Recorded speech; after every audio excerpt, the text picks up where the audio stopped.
ఐశ్వర్యప్రాప్తి కలగాలంటే గణపతికి గరికతో ప్రతిరోజు ఇలా పూజ చేయండి. ఓం గణాధిపాయ నమః దూర్వాయుగ్మం పూజయామి. ఓం ఉమాపుత్రాయ నమః దూర్వాయుగ్మం పూజయామి. ఓం అఖువాహనాయ నమః దూర్వాయుగ్మం పూజయామి.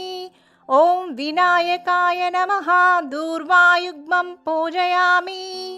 ఓం ఏశపుత్రాయ నమః దూర్వాయుగ్మం పూజయామి. ఓం సర్వసిద్ధిప్రదాయకాయ నమః దూర్వాయుగ్మం పూజయామి. ఓం ఏకదంతాయ నమః దూర్వాయుగ్మం పూజయామి. ఓం విభవక్రాయ నమః దూర్వాయుగ్మం పూజయామి. ఓం మూషికవాహనాయ నమః దూర్వాయుగ్మం పూజయామి. ఓం కుమారగురవే నమః దూర్వాయుగ్మం పూజ